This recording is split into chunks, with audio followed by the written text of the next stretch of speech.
Hello my dear students, welcome to the channel physics passion. तो आज की इस वीडियो में हम बात करने वाले हैं यूनिट ऑफ लेंथ के ऊपर, जो कि हमारे यूनिट और मेजरमेंट का पार्ट 2 है। तो इस वीडियो में हम बात करने वाले हैं लेंथ के डिफरेंट डिफरेंट यूनिट्स के ऊपर। जैसे फॉर एग्जांपल कि अगर आप बिगर लेंथ को मेजर करना चाहते हैं तो इसके लिए हम astronomical unit, light year, parsec, इन सब का यूज़ करते हैं।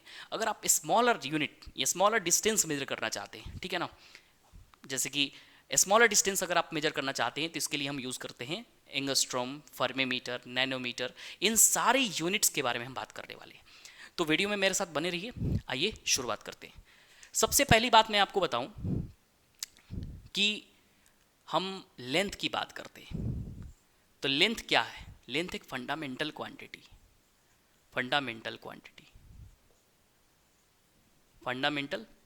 है।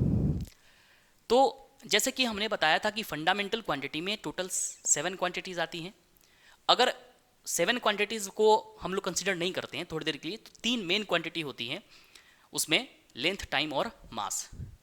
तो बेसिकली हम लोग लेंथ, टाइम और मास को ही हम लोग क्या करेंगे, इसकी यूनिट्स को हम लोग डिफाइन करेंगे।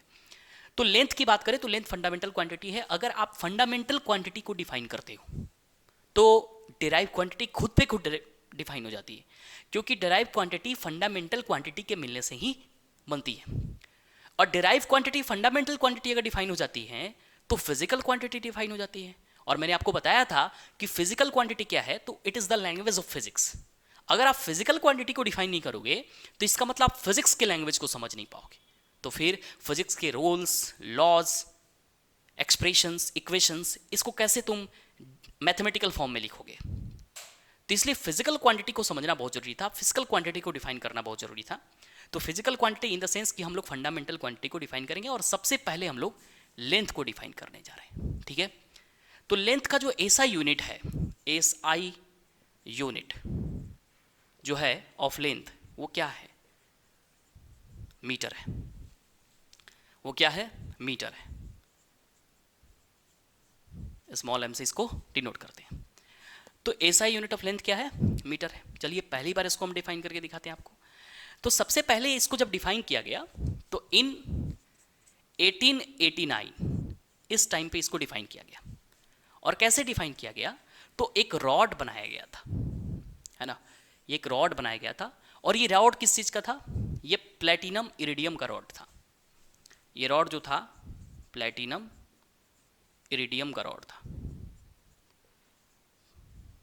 तो प्लेटिनम इरिडियम इन दोनों की मिक्सचर का रॉड था। ये एक अलॉय था बेसिकली, जिसमें प्लेटिनम 90% था और इरिडियम 10% था, ठीक। फिर उसके बाद हमने कहा कि प्लेटिनम इरिडियम का रॉड था। फिर इसको डिफाइन कैसे किया गया, इसके 2 पॉइंट, इस पे 2 पॉइंट मार्क किया गया, ठीक है। और ये दोनों पॉइंट के बीच का जो लेंथ था, ये दोनों पॉइंट के बीच का जो लेंथ था उसको 1 मीटर बोल दिया गया। तो इन 1889 में हमने क्या किया, द डिस्टेंस, हमने 2 पॉइंट मार्क किया प्लेटिनम इरिडियम के रॉड पे, और दोनों पॉइंट के बीच की जो दूरी थी, बीच का जो डिस्टेंस था, उसे 1 मीटर बोल दिया गया। तो इस तरीके से डिफाइन किया गया। और आज भी ये प्लेटिनम इरिडियम का rod international bureau weight and measures के द्वारा, मतलब इंटरनेशनल ब्यूरो वेट और मेजर में इसको रखा गया है, ठीक है, जो कि पेरिस में है। तो अब हम ये बात करने वाले हैं कि इसमें प्लेटिनम का यूज हमने क्यों किया। देखिए, प्लेटिनम का यूज करने का एक रीजन यह था कि ये प्लेटिनम जो था वो अनरिएक्टिव था। अनरिएक्टिव का मतलब है कि ये जल्दी किसी से रिएक्शन करता ही नहीं, बल्कि करता ही नहीं, नोबल मेटल कहलाता है। और दूसरी चीज, इसको जब रखा गया तो 0 डिग्री सेल्सियस के टेम्परेचर पे रखा गया, ठीक है। 0 डिग्री सेल्सियस टेम्परेचर वहां पे बनाया गया। इसका रीजन ये था बच्चे कि प्लेटिनम का जो रॉड था ये टेम्परेचर के वेरिएशन के साथ अपने में एक्सपेंशन और कॉन्ट्रैक्शन को शो करता था।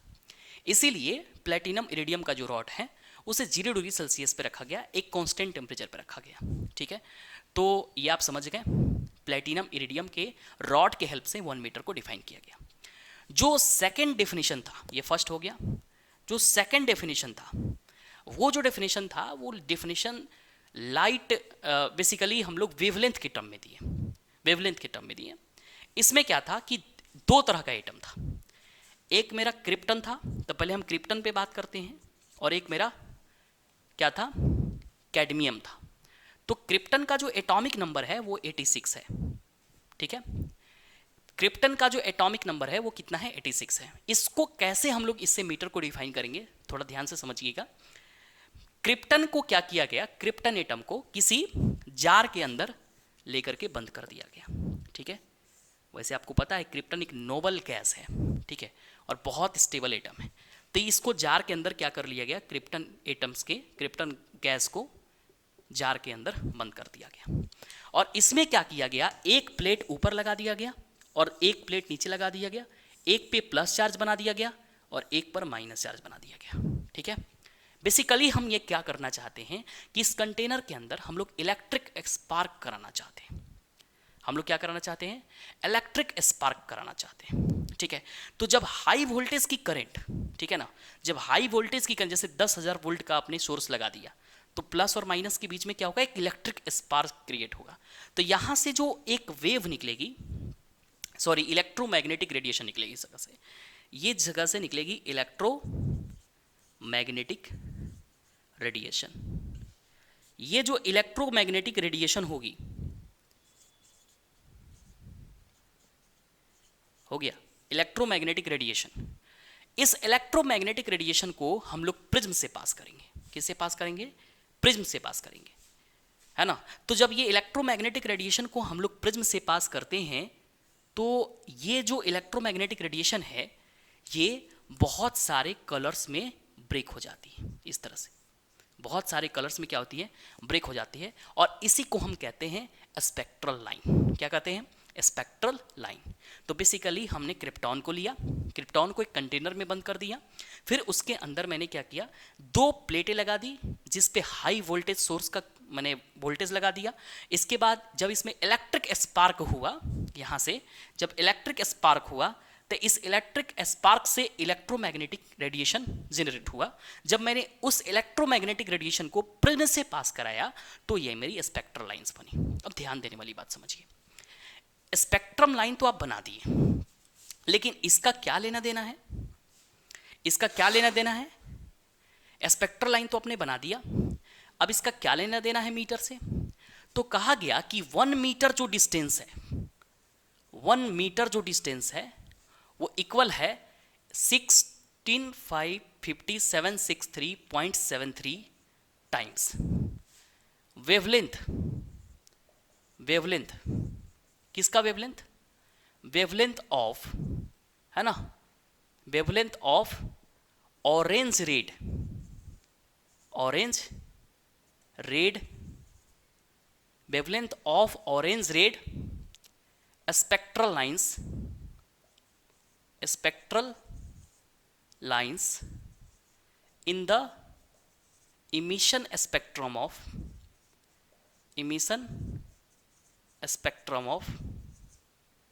krypton 86, krypton 86। ये समझने वाली बात है। इसमें कहा गया कि 1 मीटर को जब डिफाइन किया गया ना, तो कहा गया कि बेसिकली जब ये आप स्पेक्ट्रल लाइन लेके आ रहे हो, ठीक है, तो इसमें एक ऑरेंज और रेड कलर की जो लाइट होगी, है ना, इसमें जो एक ऑरेंज और रेड कलर की लाइट होगी, उस लाइट के वेव को आप पकड़िए, उस लाइट के वेव को आप पकड़ लीजिए ऐसे, ठीक है।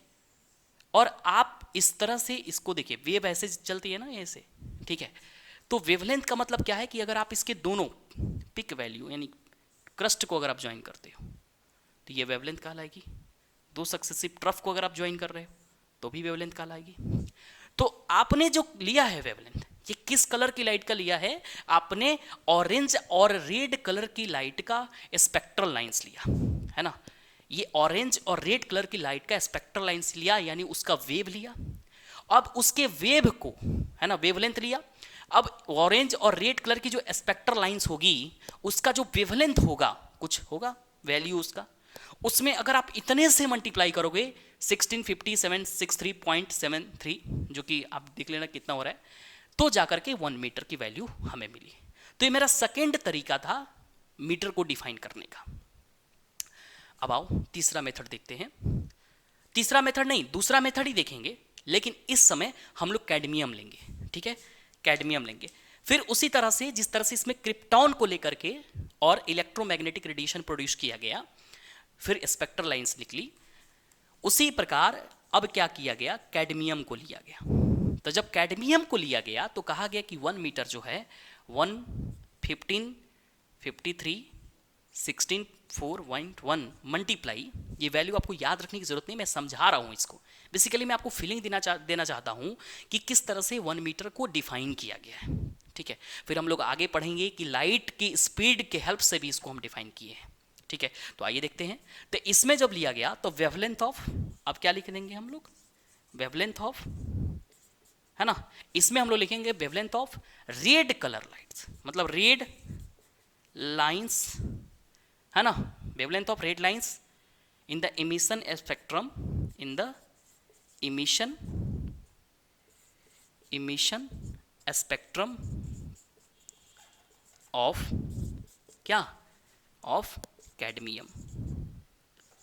तो बेसिकली कैडमियम जो है उसके हेल्प से, कैडमियम में जो रेड स्पेक्ट्रल लाइंस हैं उनके वेवलेंथ को यूज करके हम लोग मीटर को डिफाइन किए।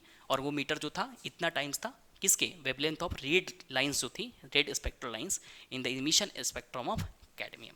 और मैंने आपको बताया था यहाँ पे इमिशन स्पेक्ट्रम कैसे बनता है, ये समझ में आ गया। जो तीसरा तरीका है उसको हम देखते हैं। तो जो यूनिट को डिफाइन करने का थर्ड मेथड था वो था स्पीड ऑफ लाइट। अब आप सोचिएगा कि सर स्पीड ऑफ लाइट इसमें कैसे रोल प्ले कर रहा है। स्पीड ऑफ लाइट एक्चुअल में जो लाइट की स्पीड है इन वैक्यूम वो होती है 299792458 मीटर पर सेकेंड। तो जो स्पीड ऑफ लाइट 299792458 मीटर पर second, it is the speed of light in vacuum, it is the speed of light in vacuum. तो वैक्यूम में स्पीड ऑफ लाइट हमने इतना जानते हैं कि इतनी स्पीड ऑफ लाइट होती है, एग्जैक्ट स्पीड ऑफ लाइट। तो देखिए लाइट 1 सेकेंड में इतने मीटर ट्रेवल कर रही है, ठीक है, लाइट 1 सेकेंड में इतने मीटर ट्रेवल करती है, ठीक है ना, समझ रहे हो। तो अगर हम 1 मीटर का डिस्टेंस निकालना चाहते हैं तो कितना टाइम लगेगा उसको, है ना। तो हम लिखेंगे 1 मीटर को जब यहां से हमने डिफाइन किया तो हमने लिखा distance travel by light, distance travelled by light कितना टाइम लगेगा, इन कितना सेकेंड, बहुत कम सेकेंड, यानी 1/299792458 सेकेंड। इतने सेकेंड में जो लाइट डिस्टेंस ट्रेवल करेगी वो किसके इक्वल होगा, 1 मीटर के इक्वल होगा।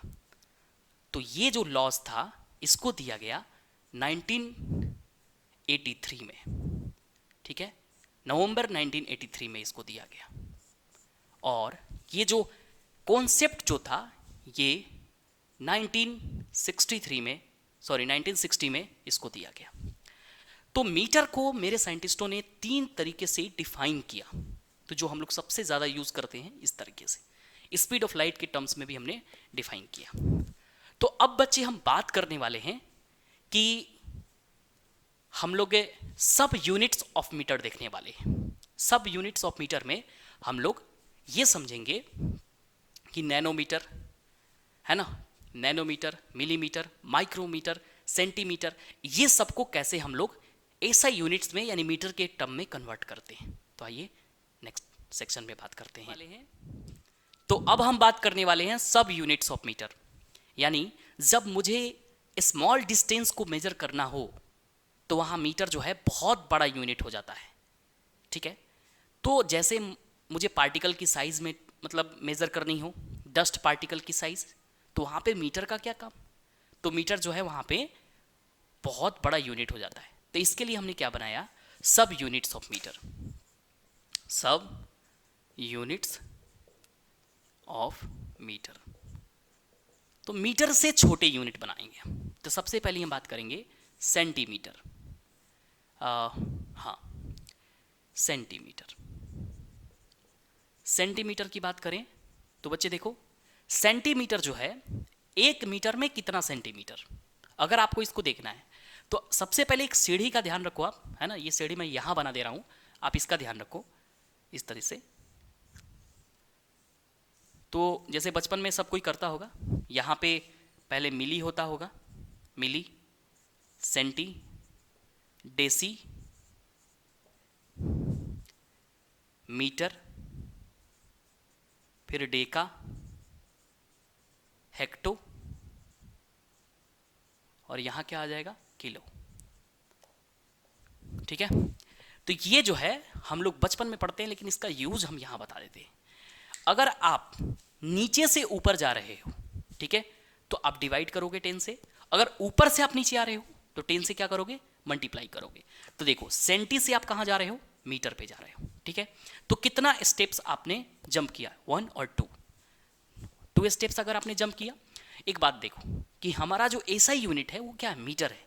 तो जो भी हम लोग सब यूनिट्स यूज करेंगे, आगे हम मल्टीपल यूनिट्स भी यूज करेंगे, मतलब बड़े डिस्टेंसेस को मेजर करने के लिए।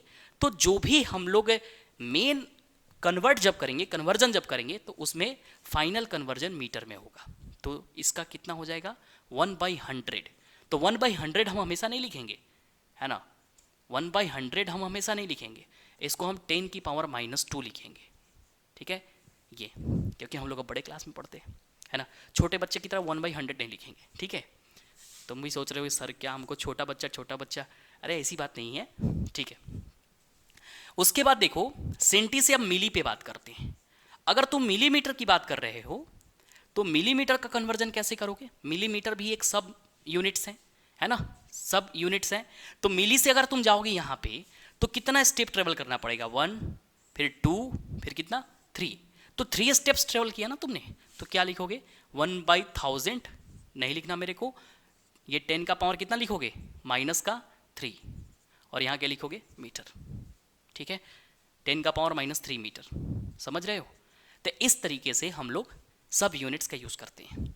अब 2 ऐसे यूनिट्स मैं आपको बताने वाला हूं, माइक्रोमीटर जिसको हम माइक्रोन भी कहते हैं, और नैनोमीटर जिसको आप याद रखना क्योंकि आपको कहीं मिलेगा नहीं है। ठीक है, जिसको मैंने प्रीफिक्सेस में पढ़ाया है, जो कि वीडियो का पार्ट 1 था, यूनिट एंड मेजरमेंट। तो माइक्रोमीटर, तो माइक्रोमीटर इसी को हम क्या कहेंगे बच्चे, माइक्रोन, है ना, माइक्रोन। तो इसका जो होगा क्या होगा, 10⁻⁻6 मीटर, यानी 1 माइक्रोन या 1 माइक्रोमीटर जो होगी वो 10⁻⁻6 होगी। और इसका जो सिंबल होता है, ये सिंबल ध्यान रखना, मिलीमीटर का सिंबल तो mm लिखोगे, m से मिली और m से मीटर। सेंटीमीटर का सिंबल तो cm लिखोगे, ठीक है। लेकिन जो ये माइक्रोन है ना, इसका सिंबल इस तरह से होता है, समझ रहे हो, ये सिंबल होता है। अब हम बात करने वाले हैं 4th नैनोमीटर के ऊपर। चलाओ ना नैनो से बान रे, ठीक है, नैनोमीटर के ऊपर बात करने हैं। तो नैनोमीटर जो है बच्चे, नैनोमीटर इसको हम nm से दिखाते हैं, ठीक है, nm से दिखाते हैं, n मतलब नैनो, m से मीटर। तो ये जो है 10⁻⁻9 मीटर, ये जो है डस्ट पार्टिकल की साइज को मेजर करने में हम लोग इसका यूज करते हैं। हो गया, आगे बढ़े, देखते हैं। अब सब मल्टीपल के बाद हम देखेंगे, सब यूनिट्स के बाद हम लोग देखेंगे मल्टीपल यूनिट्स ऑफ मीटर, यानी मीटर के बड़े बड़े यूनिट्स सब देखेंगे। आइए, तो अब हम बात करने वाले हैं मल्टीपल यूनिट्स ऑफ मीटर, ठीक है, एकदम ध्यान से, multiple unit of metre.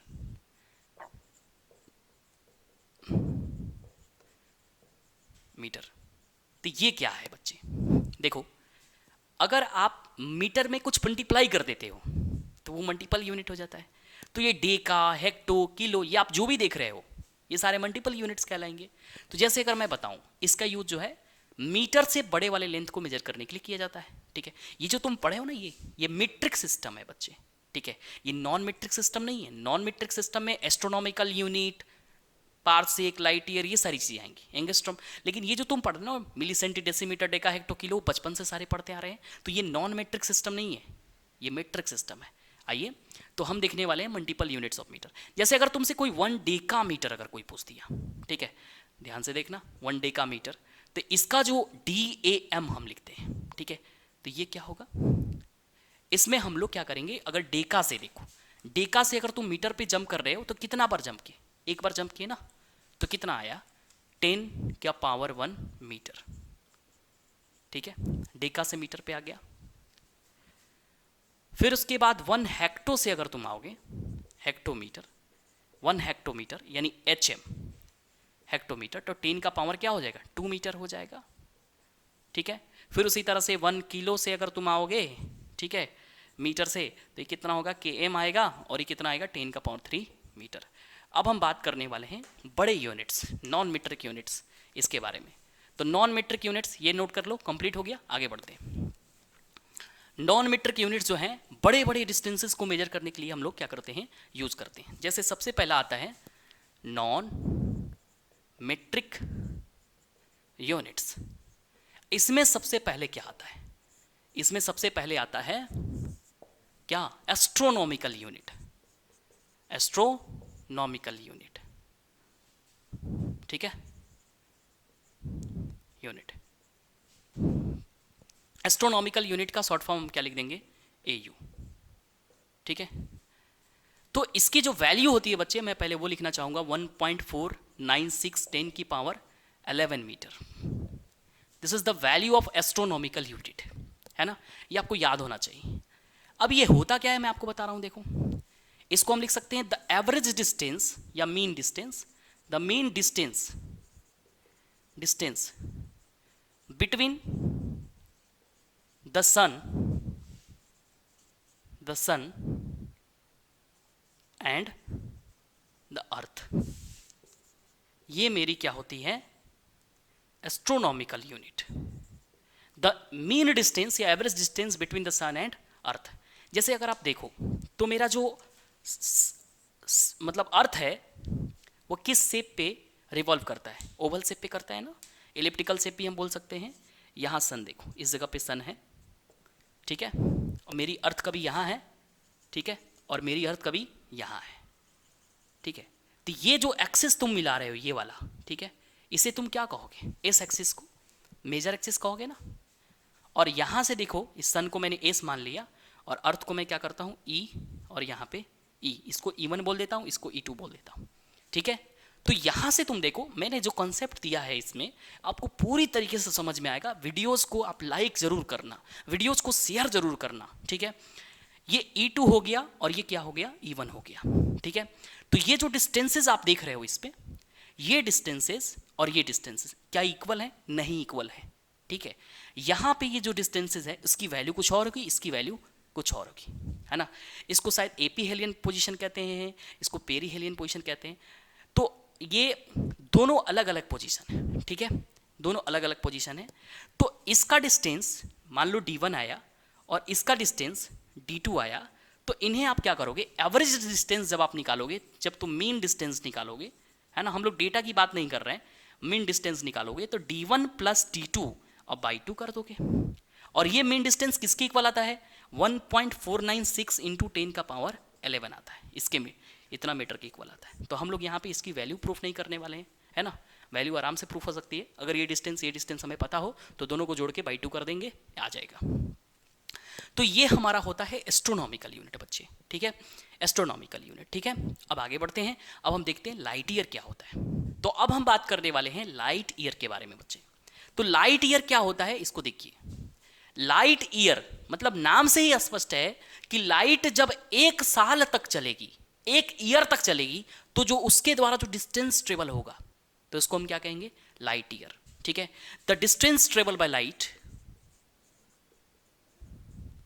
The distance travel by light, ठीक है, बाय लाइट इन 1 ईयर, इन, ठीक है, 1 ईयर। 1 साल तक जो लाइट डिस्टेंस ट्रेवल करेगी उसको हम क्या कहेंगे बच्चे, 1 लाइट ईयर। तो 1 लाइट ईयर हम लोग ये लिखने वाले हैं, 1 लाइट ईयर, इसकी वैल्यू हम लोग फाइंड करेंगे आराम से। 1 लाइट ईयर, तो इसकी वैल्यू देखो, लाइट है और ईयर है, तो डिस्टेंस है ना, 1 light year is a distance, ये एक डिस्टेंस है ना, ये 1 लाइट ईयर डिस्टेंस, ये एक तरह का डिस्टेंस है। और ये डिस्टेंस किसके द्वारा ट्रेवल किया जाता है, लाइट के द्वारा ट्रेवल किया जाता है, और ये डिस्टेंस का एक बहुत बड़ा यूनिट है, ठीक है। तो अभी देखो 1 light year distance is equal to speed of light, लिखोगे स्पीड ऑफ लाइट, और इनटू क्या लिखोगे, टाइम, टाइम क्या लिखोगे, 1 ईयर, टाइम तो तुम्हारा क्या है, 1 ईयर है, ठीक है। ये देखो, तो स्पीड ऑफ लाइट की वैल्यू स्पीड ऑफ लाइट की वैल्यू तुम जानते हो, 1 ईयर टाइम भी जानते हो, है ना। तो चलो स्पीड ऑफ लाइट कितना लिखेंगे, 3 × 10⁸ मीटर पर सेकेंड, और टाइम की वैल्यू हम लोग लिखेंगे सेकेंड में। तो 1 ईयर में 365 डेज, ठीक है, 365 days into 24 hours into 60 minutes into 60 second, ये सेकेंड आ गया। ये सेकेंड से ये सेकेंड क्या हो जाएगा, चला जाएगा, ठीक है, ये सेकेंड से ये सेकेंड चला जाएगा। जब तुम इसको सॉल्व करोगे ना, जब तुम इसको सॉल्व करोगे तो ये जो वैल्यू आएगा वो 9.46 इंटू 10⁻15 मीटर आएगा। तो ये जो है तुम्हारा, देख लो, इसको तुम लिख सकते हो 9.46 इंटू 10⁻12 किलोमीटर। तो देखो मैंने अभी ये बताया कि 1 लाइट ईयर का जो डिस्टेंस है कितना है, 9.46 इंटू 10⁻12 किलोमीटर, ठीक है। तो ये 1 लाइट ईयर का डिस्टेंस हो गया। अच्छा, अगर तुम्हें बोले कोई कि 1 लाइट मिनट की वैल्यू क्या है, ठीक है, 1 लाइट और यहां लिख दे मिनट, इसकी वैल्यू क्या है, तो बिल्कुल यही काम तुम्हें करना है। यहाँ पे स्पीड ऑफ लाइट लिखना है और यहाँ पे टाइम को मिनट को सेकंड में चेंज कर देना है। तो इसकी जो वैल्यू आएगी 1 लाइट मिनट की, 1.8 इंटू 10 की पावर कितना आएगा, 10 मीटर 1 लाइट मिनट। अगर तुम्हें बोला 1 लाइट सेकेंड, तो लाइट 1 सेकेंड में कितना चलती है, ये बात होगी ना। तो कितना हो जाएगा इसका, 3 इंटू 10 की पावर 8 मीटर, ये डिस्टेंस आ जाएगी। लाइट 1 सेकंड में कितना चलती है, तो ये 3 इंटू 10 की पावर 8 मीटर, इतनी आ जाएगी। तो बेसिकली लाइट ईयर जो है ना बच्चे, लाइट ईयर जो distance, it is a unit of distance, और जिसकी वैल्यू है वो इतनी है। बस आप इसको रट लो, ठीक है। अभी वीडियो को स्टॉप करके एकदम रट लो। वीडियो को लाइक जरूर करो, वीडियो को लाइक करो अभी, ठीक है। सर बोल रहे हैं कि वीडियो को लाइक करो, हम लाइक कर देंगे, अरे ऐसा बात नहीं है ना। चलिए, तो पार्सेक क्या होता है इसे समझते हैं। पार्सेक ये एक ऐसा डिस्टेंस होता है जो कि लाइट ईयर से भी बड़ा होता है, ठीक है। जैसे अगर मैं लिखूं कि 1 पार्सेक की वैल्यू क्या है, तो वो 1 पार्सेक इज इक्वल टू होता है 3.26 लाइट ईयर, जो कि हम बाद में लिखेंगे। देखिए, it is the distance, it is the distance from where, जहां से, from where the semi major axis of the orbit of the earth, यानी 1 astronomical unit, max and equal an angle, max an angle of 1 second, यानी 1 पर ऐसे double dash दे देंगे तो 1 second हो जाएगा, ठीक है। तो समझते हैं थोड़ा ध्यान से, ये बात थोड़ी सी अटपटी है, थोड़ा समझना होगा इसको कि 1 पार्सेक क्या होता है। तो बेसिकली देखो, मेरी अर्थ इस पे इलिप्टिकल पाथ पे घूम रही है, ठीक है, और यहां पर सन है, ठीक है। तो ये जो है मेरा, यहां से लेके यहां तक की जो दूरी है ये वाली, इसे हम कहेंगे सेमी मेजर एक्सिस, ये मेरा अर्थ हो गया, ठीक है। और ये यहां से लेके यहां तक की दूरी 1 एस्ट्रोनॉमिकल यूनिट, यही तो है 1 एस्ट्रोनॉमिकल यूनिट। तो यहां से तुम किसी ऑब्जेक्ट को लेके ऊपर बढ़ते जाओ, ठीक है, ऊपर बढ़ते जाओ, है ना, ऊपर बढ़ते जाओ। तो ये यहां पे जैसे नजदीक रहेगा, मान लो कि यहां पर है इस जगह पे, तो देखो एंगल बड़ा बन रहा है, कि नहीं। लेकिन जैसे तुम ऊपर जाओगे ना, एंगल क्या होता जाएगा, छोटा बनता जाएगा, ठीक है। एंगल क्या होता जाएगा, छोटा बन जाएगा। एक ऐसा टाइम आएगा कि ये वाला एंगल 1 सेकेंड हो जाएगा।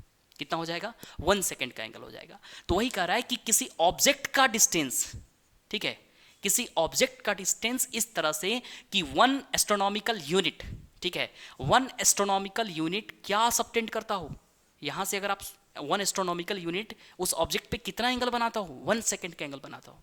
तो 1 एस्ट्रोनॉमिकल यूनिट, अब यहां पे इसका डेरिवेशन देखते हैं थोड़ा सा, कि हम जानते हैं कि ये वाला डिस्टेंस होगा ना 1 पार्सेक कहलाएगा। क्या कहलाएगा, 1 पार्सेक, ये वाला, ठीक है, यह डिस्टेंस 1 पार्सेक कहलाएगा। तो अगर आप बात करोगे इसका, theta is equal to L by R, theta is equal to L by R. Theta जो होगा वो रेडियन में होगा, है ना।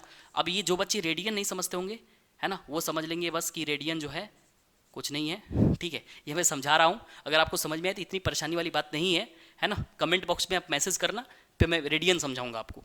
थीटा इज इक्वल टू क्या हो गया, L by R, arc length by radius. तो थीटा की जो वैल्यू है, थीटा की वैल्यू कितनी हो गई, 1 सेकेंड, ये रेडियन में आएगी। इज इक्वल टू एल का मान कितना हो गया, arc length, it is the L, और ये आर ये हो गया। तो ये जो होगा 1 एस्ट्रोनॉमिकल यूनिट के बराबर होगा और आर का मान 1 पारसेक हो जाएगा। ठीक है, तो 1 पारसेक की जो वैल्यू आएगी वो कितनी आएगी, 1 एस्ट्रोनॉमिकल यूनिट बाई 1 सेकेंड होगा, 1 एस्ट्रोनॉमिकल यूनिट बाई 1 सेकेंड। अब यहां से 1 पारसेक बराबर क्या आएगा, 1.496 इंटू 10 का पावर 11। 1 सेकेंड को पहले हम डिग्री में चेंज करेंगे तो ये आएगा 1/3600 इंटू डिग्री को हम क्या करेंगे, पाई बाई 180, इससे मल्टीप्लाई करेंगे। ये 1/3600 डिग्री में चेंज हुआ है ना, ये मिनट से डिग्री में, इसको मैंने क्या कर दिया, रेडियन से डिग्री में बदल दिया है ना, सॉरी 180 बटा पाई, ये 180 बाई पाई, या नहीं पाई बाई 180, पाई बाई 180 है ना। तो इसको जब हम सॉल्व करेंगे तो ये मेरा आएगा कितना आएगा, 3.08 इंटू 10 का पावर 16 मीटर, 3.08 इंटू 10 का पावर 16 मीटर ये डिस्टेंस आएगा। तो 1 पारसेक का डिस्टेंस देख लो इतना बड़ा है, और जब इसको तुम लाइट ईयर से डिवाइड करोगे ना तो ये आएगा किसके बराबर है ना, 1 पारसेक इज इक्वल टू क्या हो जाएगा, 3.08 है ना, 3.08 इंटू 10 की पावर 16 मीटर। ठीक है, और 1 पारसेक को जब तुम लाइट ईयर के टर्म में लिखोगे ना तो क्या लिखोगे, 3.26 लाइट ईयर। तो ये बातें आपको याद रहनी चाहिए। फिर हम बात करने वाले हैं एंगस्ट्रॉम के ऊपर। तो एंगस्ट्रॉम जो होता है उससे हम लोग वेवलेंथ का डिस्टेंस मेजर करते हैं, एटॉमिक रेडियाई मेजर करते हैं। तो एंगस्ट्रॉम जो होता है, एंगस्ट्रॉम क्या होता है, एंगस्ट्रॉम जो है वो 10 की पावर -10 मीटर जो होती है 1 एंगस्ट्रॉम होती है। ठीक है, इसको तुम सेंटीमीटर में बदल दोगे ना, ऐसे कर दोगे तो कोई दिक्कत नहीं, 10 की पावर -8 सेंटीमीटर हो जाएगी है ना।